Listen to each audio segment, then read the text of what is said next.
नमस्कार विद्यार्थियों, आज हम भारत शासन अधिनियम 1935 के बारे में चर्चा करेंगे। भारत शासन जो अधिनियम है वो ब्रिटिश शासन का एक महत्वपूर्ण अधिनियम है। भारतीयों की मांग को देखते हुए समय समय पर ब्रिटिश शासन ने जैसे 1861 में, 1891 में, 1919 में, 1909 में और 1935 में शासन अधिनियम बनाए थे। 1935 का अधिनियम इसलिए सबसे महत्वपूर्ण है क्योंकि भारतीय संविधान के अंतर्गत 1935 के अधिनियम की बहुत सारी विषय सामग्री ली गई है।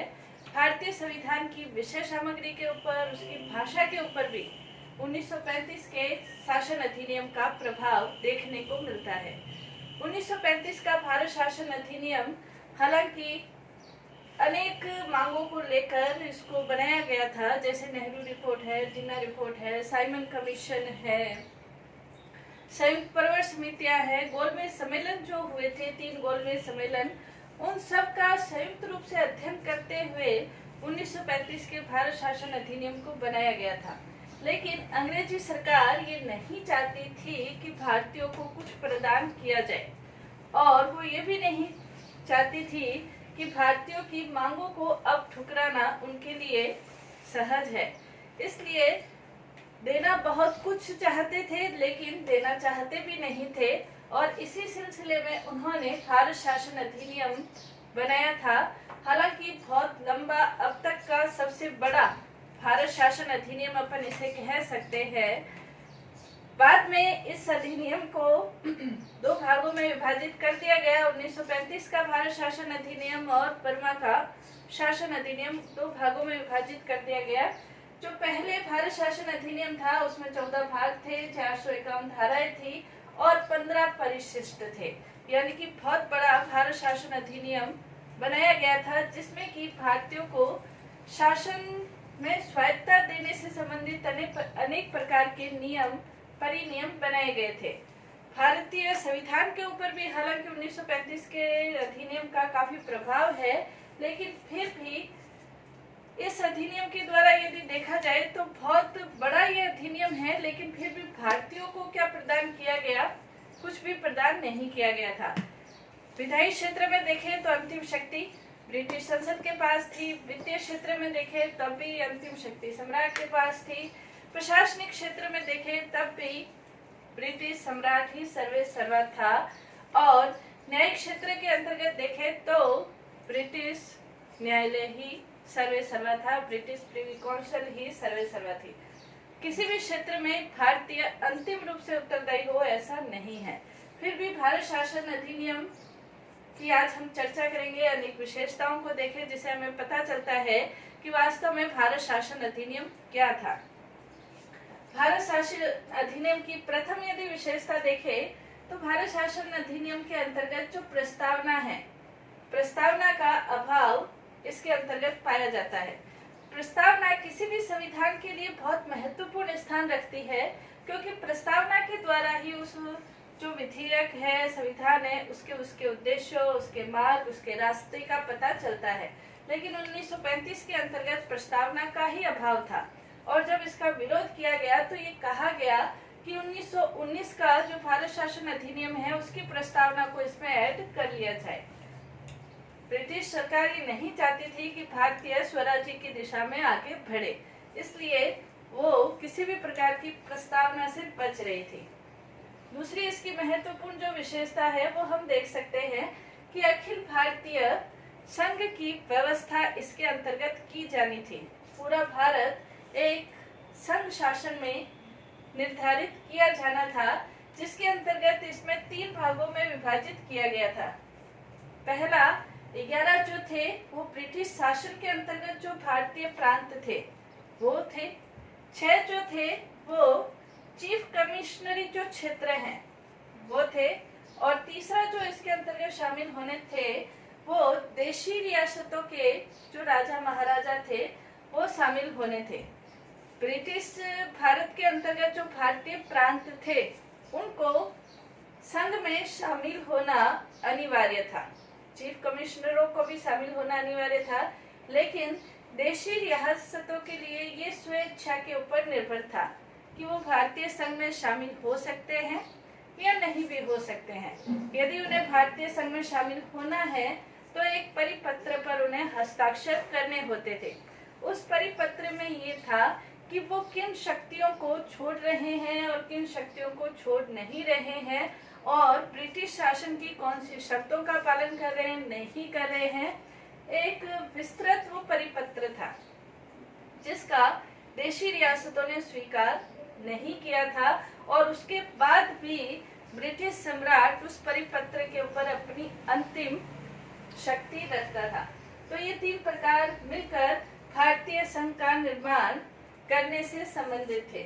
इसी प्रकार जो 1935 का भारत शासन अधिनियम है उसके अंतर्गत शक्ति विभाजन को लागू किया। भारत शासन अधिनियम के अंतर्गत संघात्मक शासन व्यवस्था को भारत के लिए लागू करने से संबंधित इसमें व्यवस्थाएं थी।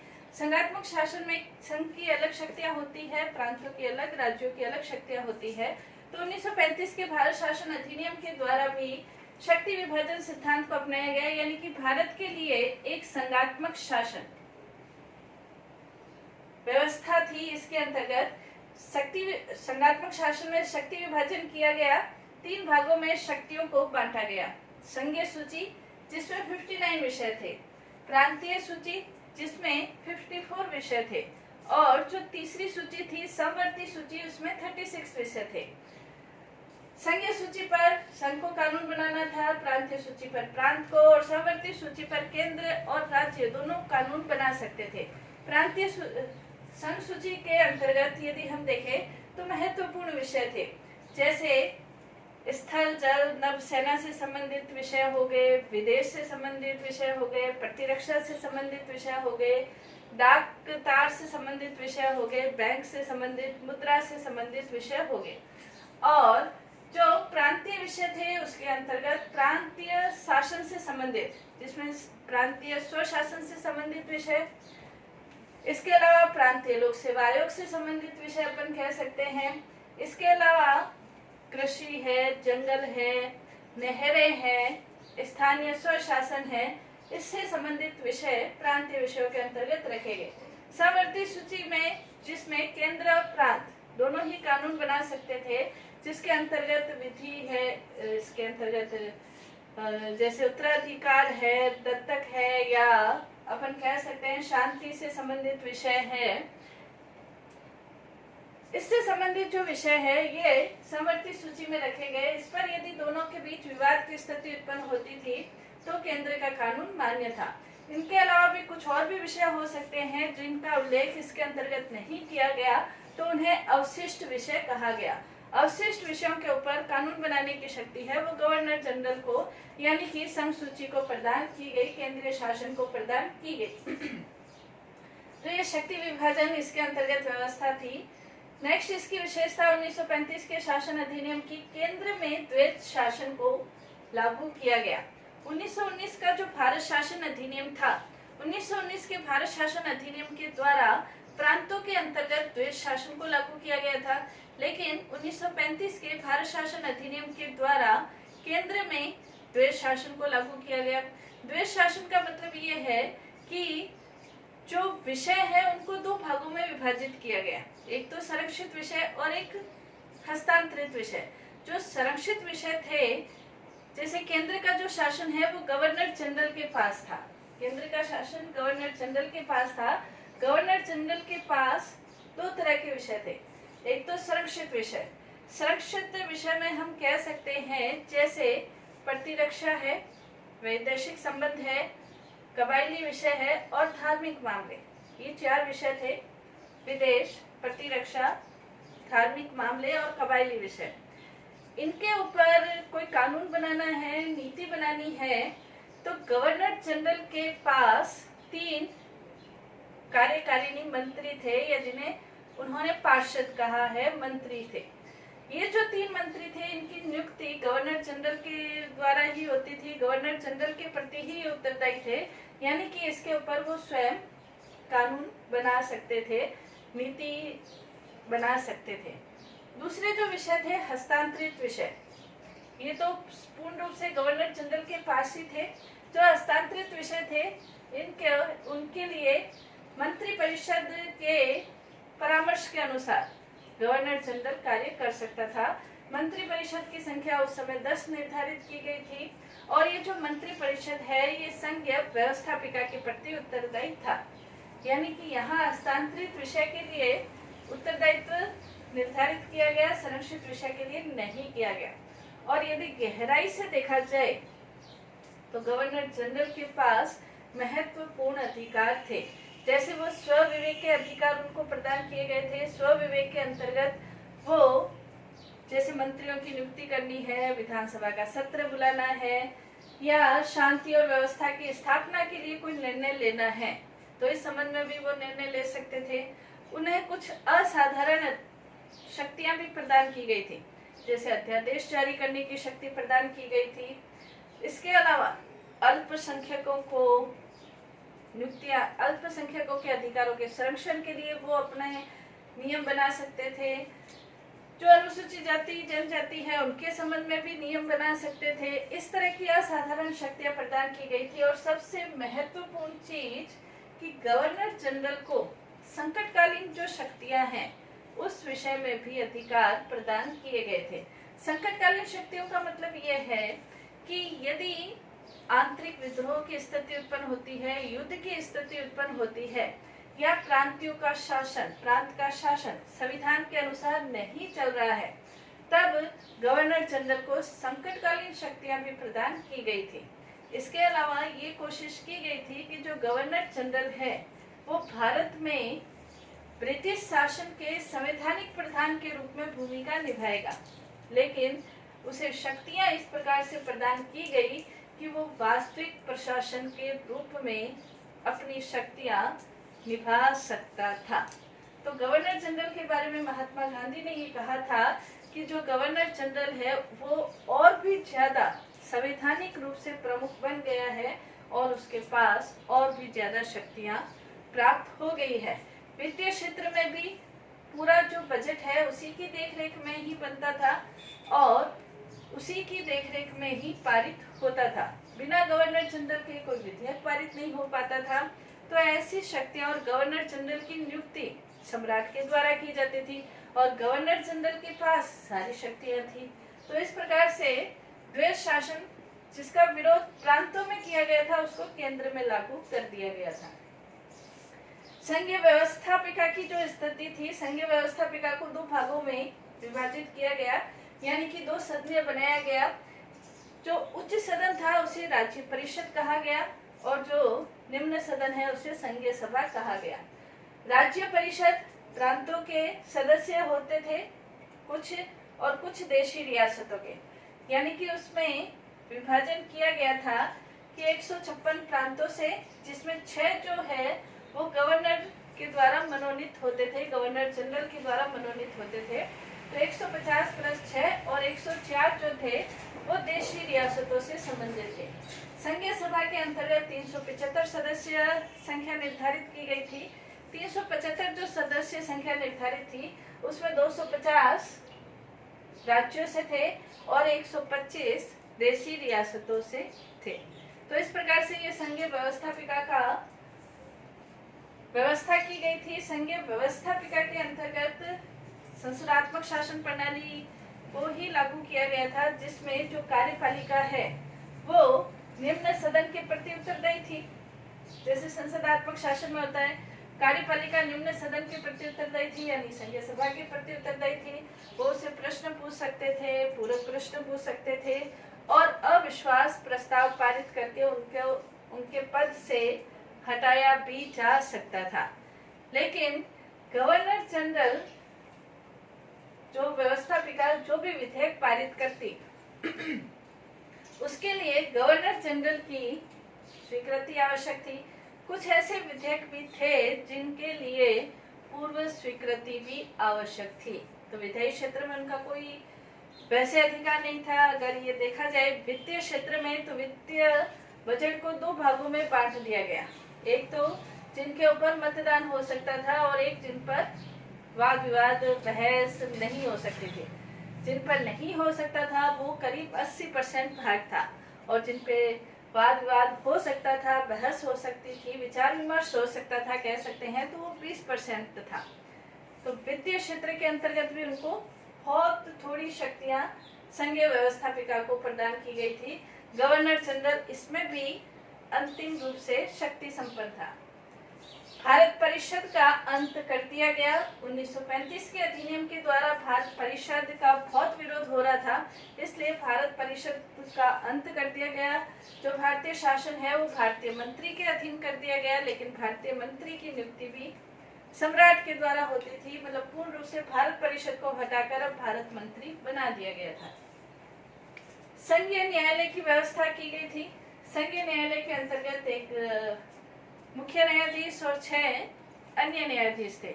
मुख्य न्यायाधीश को कई प्रकार जो न्यायालय है उनकी नियुक्ति गवर्नर जनरल के द्वारा होती थी, और जो न्यायालय है उन्हें मौलिक अधिकार, परामर्शदात्री अधिकार प्रदान थे, क्षेत्राधिकार प्रदान थे, और संघीय जो न्यायालय है 65 वर्ष की आयु तक न्यायाधीश अपने पद पर रहते थे। कदाचार के आधार पर उनको हटाया जा सकता था, इस प्रकार की व्यवस्था थी। लेकिन संघीय न्यायालय भी अंतिम न्यायालय नहीं था।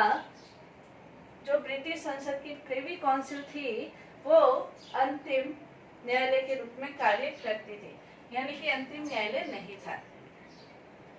संघात्मक शासन व्यवस्था को 1935 में लागू किया गया था। तो ये केंद्रीय शासन, फिर प्रांतीय स्वायत्तता की इसके अंतर्गत व्यवस्था की गई थी कि प्रांतों को स्वायत्त शासन के अंतर्गत शामिल किया जाए, प्रांतों को स्वायत्तता प्रदान की जाए। तो प्रांत के क्षेत्र के अंतर्गत भी 1935 के अधिनियम के द्वारा प्रांतों के लिए भी स्वायत्तता की व्यवस्था की गई थी। प्रांतों का जो शासन है वो गवर्नर को दिया गया था, और प्रांतों में जो द्वैध शासन था उसे हटा दिया गया था 1935 के अधिनियम के द्वारा। केंद्र में गवर्नर जनरल और प्रांतों में गवर्नर को कार्यपालिका के क्षेत्र में, विधायी क्षेत्र में अनेक प्रकार के अधिकार प्राप्त थे। प्रांतीय क्षेत्र के अंतर्गत यदि हम देखें तो गवर्नर को कार्यपालिका क्षेत्र में, विधायी क्षेत्र में, वित्तीय क्षेत्र में अनेक प्रकार की शक्तियां थी। गवर्नर कार्यपालिका क्षेत्र में मंत्रियों की नियुक्ति कर सकता था, उनके विभागों का वितरण कर सकता था। विधायी क्षेत्र में यदि देखें तो यदि व्यवस्थापिका कोई कानून बनाती तो उसके लिए वो उसे निषेधाधिकार का प्रयोग कर सकता था, उसे स्वीकृति के लिए रख सकता था, उसे वापस लौटा सकता था। इसी प्रकार वित्तीय क्षेत्र में बिना उसकी अनुमति के बजट तैयार नहीं हो सकता था। प्रांतीय ये कार्यपालिका का हुआ। जो व्यवस्थापिका है वो द्विसदनीय व्यवस्थापिका, प्रत्येक प्रांत के लिए अपनी एक व्यवस्थापिका थी। 6 ऐसे प्रांत थे जिन्हें द्विसदनीय व्यवस्थापिका के रूप में निर्धारित किया गया, जैसे बंगाल है, मुंबई है, मद्रास है, बिहार है, संयुक्त प्रांत है और असम। यहाँ पर व्यवस्थापिका 2 सदनीय थी, यानी कि विधानसभा भी थी और विधान परिषद भी थी। व्यवस्थापिका या विधानमंडल को जो शक्तियां थी, विधानमंडल संसदात्मक शासन व्यवस्था के अंतर्गत कार्यपालिका व्यवस्थापिका के प्रति उत्तरदायी थी, प्रश्न पूछ सकते थे, काम रोको प्रस्ताव, निंदा प्रस्ताव, पूरक प्रस्ताव ये प्रस्तावित कर सकते थे, नियंत्रण रख सकते थे। और जो प्रांतीय सूची है उसके ऊपर प्रांतीय व्यवस्थापिका को कानून बनाने का अधिकार था। इसके अलावा संवर्ती सूची के ऊपर भी कानून बनाने का अधिकार प्राप्त था। बजट के ऊपर वो विचार विमर्श कर सकते थे। तो इस प्रकार की स्थिति थी। लेकिन यदि वास्तविक रूप में देखा जाए तो क्या प्रांतों को स्वायत्तता प्राप्त थी? तो इसके अंतर्गत गवर्नर जनरल किसी भी प्रांत में शांति और व्यवस्था के रूप में निर्देश दे सकता था। दूसरा, गवर्नर जनरल के द्वारा अगर प्रांत का शासन संवैधानिक नियमों के अनुसार नहीं चल रहा है तो उसे अपने हाथ में ले सकता था। विधायी क्षेत्र में यदि देखें तो गवर्नर जनरल जो गवर्नर है वो गवर्नर जनरल की स्वीकृति के लिए कुछ विधेयकों को रख सकता था और कुछ विधेयकों को पूर्व स्वीकृति के लिए भी रख सकता था, निर्देश दिए जा सकते थे। इसके अलावा अध्यादेश जारी करने की शक्ति भी प्राप्त थी। अध्यादेश भी जारी किया जा सकता था गवर्नर को। तो गवर्नर जनरल के प्रतिनिधि के रूप में प्रांतों में कार्य करता था। तो प्रांतीय स्वायत्ता की क्या स्थिति थी हमने देखा। इसके अलावा 1935 के अधिनियम के द्वारा भारत का जो अभिन्न अंग था बर्मा, उसे अलग कर दिया गया था। यानी कि बर्मा बहुत उपजाऊ एक राज्य था, उसे 1935 के अधिनियम के द्वारा अलग कर दिया गया था। जो अदन है उसको औपनिवेशिक स्वराज्य के अंतर्गत ब्रिटिश सरकार ने ले लिया था, और जो बरार है उसके ऊपर हैदराबाद के जो निजाम है उसकी सत्ता को स्वीकार कर लिया गया था। 1935 के अधिनियम की एक और महत्वपूर्ण विशेषता, सांप्रदायिक निर्वाचन प्रणाली को खत्म नहीं किया गया बल्कि उसका और ज्यादा विस्तार कर दिया गया। अब ये यूरोपियन जो लोग हैं, जो एंग्लो इंडियन हैं, जो भारतीय ईसाई है, इसके अलावा जो हरिजन है, उन तक इसका विस्तार कर दिया गया। इसके अलावा संघीय विधानमंडल में दोनों सदनों में मुसलमानों के लिए 1/3 आरक्षण की व्यवस्था भी की गई थी, क्योंकि ब्रिटिश सरकार ये नहीं चाहती थी कि भारतीय शांतिपूर्वक अपनी शासन व्यवस्था को संचालित कर सके। इसलिए सांप्रदायिक को और ज्यादा, जिसका विरोध हो रहा था उसको और ज्यादा विस्तृत कर दिया गया था। 1935 के अधिनियम के द्वारा जो मत देने की योग्यता है उसको बढ़ा दिया गया, वयस्क मताधिकार नहीं किया गया, लेकिन 13% जनता को मत देने की योग्यता प्रदान की गई। 1935 के ही भारत शासन अधिनियम के द्वारा भारतीय रिजर्व बैंक की स्थापना की गई थी। 1935 के अधिनियम के द्वारा रिजर्व बैंक की स्थापना की गई थी। संघ लोक सेवा आयोग की स्थापना, संघ लोक सेवा आयोग है उसकी स्थापना भी की गई थी। संघ लोक सेवा आयोग के द्वारा भारतीय शासन के संघ लोक सेवा आयोग के द्वारा जो सर्विस है उसके लिए व्यवस्थाएं की गई थी, लेकिन संघ लोक सेवा आयोग भी पूर्ण रूप से गवर्नर जनरल के अधीन ही था। तो ये जो अधिनियम था इसमें देने की बहुत कुछ कोशिश की गई, लेकिन दिया कुछ भी नहीं गया, इसीलिए इसकी चारों तरफ आलोचना की गई थी। जैसे जवाहरलाल नेहरू ने इसके लिए कहा था कि ये दास्ता का घोषणा पत्र है। इसी प्रकार राजगोपालाचारी ने ये कहा था कि ये तो द्वैध शासन से भी बुरा है। मोहम्मद अली जिन्ना है, उन्होंने भी पूर्ण रूप से इसका विरोध किया था और ये कहा था कि 1935 की जो योजना है वो पूर्ण रूप से सड़ी हुई है, मौलिक रूप से खराब है और अस्वीकृति के योग्य है। राजगोपालाचार्य है उसने भी ये कहा था कि ये बहुत बुरा संविधान है। तो कहने का मतलब ये केटी शाह है, उन्होंने ये कहा था कि जो प्रांतीय स्वायत्ता की देने की जो व्यवस्था है, ये प्रांतीय स्वायत्ता भूत की छाया की तरह है, मतलब कुछ भी दिया नहीं गया है। इसलिए चारों ओर 1935 के अधिनियम का आलोचना की गई थी। तो 1935 का भारत शासन अधिनियम की ये विशेषता है। ग्रंथ सदा जाएगा।